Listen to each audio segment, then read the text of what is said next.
उत्तराखंड में सपा का बड़ा चुनावी स्टैंड, यहां तक बोल गए सपा महासचिव चौधरी राजेंद्र सिंह।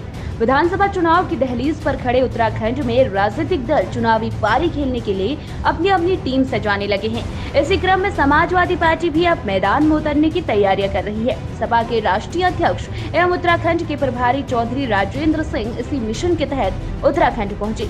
रविवार को रुद्रपुर में बैठक की और सोमवार को वो हल्द्वानी पहुंचे। यहाँ सर्किट हाउस में पार्टी के नेता और कार्यकर्ताओं के साथ मीटिंग करने के बाद उन्होंने मीडिया से बातचीत में कहा कि सपा के राष्ट्रीय अध्यक्ष अखिलेश यादव के निर्देश हैं कि उत्तराखंड की सभी 70 विधानसभा सीटों पर चुनाव लड़ा जाएगा और बहुत ही जल्द इसकी सूची बनाकर राष्ट्रीय अध्यक्ष को सौंप दी जाएगी। उन्होंने एक सवाल के जवाब में कहा, उत्तराखंड को भाजपा और कांग्रेस ने सिवाय लूटने के और कुछ नहीं किया। अगर यहाँ किसी का विकास हुआ तो सिर्फ नेताओं और राजनीतिक दलों का हुआ। जनता आज भी मूलभूत जरूरतों के लिए तरस रही है। उन्होंने हल्द्वानी विधानसभा सीट पर चुनाव लड़ने के संबंध में बताया, शोएब अहमद सबसे ताकतवर नेता हैं और वे ही चुनाव लड़ेंगे, मगर अंतिम फैसला पार्टी के राष्ट्रीय अध्यक्ष अखिलेश यादव की मुहर लगने के बाद ही होगा। तो आइए सुनते हैं क्या कह रहे हैं चौधरी राजेंद्र सिंह एवं सपा के कद्दावर नेता शोएब अहमद। सौरभ बजाज की रिपोर्ट। देखिए, कल हम लोगों की एक रुद्रपुर के अंदर प्रदेश कार्य समिति की बैठक हुई थी, जिसमें हमारे उत्तराखंड के प्रभारी और राष्ट्रीय प्रवक्ता श्री राजेंद्र चौधरी जी आए थे। और अभी तो राष्ट्रीय नेतृत्व का यह फैसला है कि 17 की 70 सीटों में हम चुनाव उत्तराखंड में लड़ेंगे।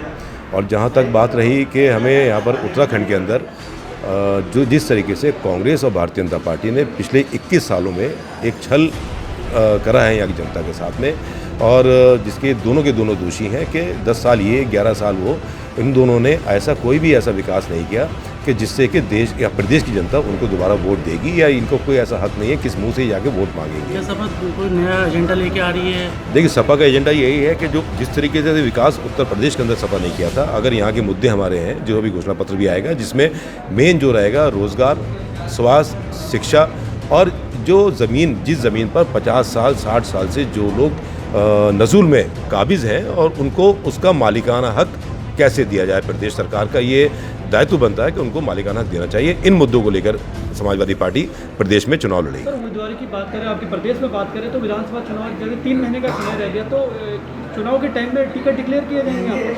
नहीं, अभी आप एक बात देखिए कि और भी अगर दलों की बात करें, अभी मैं अगर अपनी बात करूं, 2017 के बाद जब से चुनाव लड़ा था, उसके बाद अभी तक जनता के बीच में हूं। कार्यालय जो चुनाव के लिए खुला गया था वो आज तक खुला हुआ है, लेकिन और पार्टी राजनीतिक दलों के जब तक चेहरे क्लियर नहीं हुए थे तब तक वो चुनाव में नहीं आते, ना जनता के बीच में आते हैं। मैं 4.5 साल से जनता के बीच में हूँ, जनता के बीच में रह के काम कर रहा हूँ। जनता इस बात को समझती है। समाजवादी पार्टी उत्तराखंड में 70 के 70 विधानसभा क्षेत्रों में अपने उम्मीदवार खड़ा करेगी। पार्टी के राष्ट्रीय अध्यक्ष अखिलेश यादव जी ने जो काम वहाँ किया है उत्तर प्रदेश में समाजवादी सरकार के समय, हम उसी एजेंडे के साथ उत्तराखंड में विकास करेंगे और चिकित्सा का, शिक्षा का बेहतर इंतजाम करेंगे। बेरोज़गारों को हम ये भरोसा देते हैं कि हम पलायन रोकने में समाजवादी पार्टी उनका साथ देगी, रोज़गार उपलब्ध कराएगी। किसानों के साथ जो हक तलफी हुई है हम उसे दूर करेंगे और हम उनके साथ न्याय करेंगे। जिस प्रकार से अगर उत्तराखंड देखा जाए, यहाँ पर 3 मुख्यमंत्री बदल दिए गए हैं भाजपा ने, तो समाजवादी भारतीय जनता पार्टी ने उत्तराखंड के मतदाताओं को धोखा दिया है। ये लोकतंत्र के साथ सबसे बड़ा छल है। एक ऐसी सरकार जो मुख्यमंत्री पद में कोई अच्छा आदमी न बैठाने में कामयाब हो सकी, वो लोकतंत्र को अस्थिर कर रही है, राज्य को अस्थिर कर रही है। कोई विकास कैसे हो सकता है यहाँ? तो जिस प्रकार से कल कांग्रेस ने एक परिवर्तन रैली निकाली है, 3 सितंबर से 6 सितंबर आज समापन हो रहा है, क्या कहना चाहेंगे कि वो कह रहे हैं कि परिवर्तन लाएंगे हम और सरकार? हाँ, तो परिवर्तन तो उत्तराखंड में होगा, लेकिन परिवर्तन कांग्रेस भाजपा के पक्ष में नहीं होगा, परिवर्तन जनता के पक्ष में होगा। विधानसभा चुनाव बेहद नजदीक है सर। समाजवादी पार्टी टिकटों को लेकर जो अगर डिक्लेरेशन की बात करें तो कब तक का ये हो पाएगा? श्री अखिलेश यादव जो समाजवादी पार्टी के राष्ट्रीय अध्यक्ष हैं, उन्होंने ये तय किया है कि उत्तराखंड में 70 विधानसभा क्षेत्रों में समाजवादी पार्टी के उम्मीदवार खड़े होंगे और उसकी चयन प्रक्रिया चल रही है।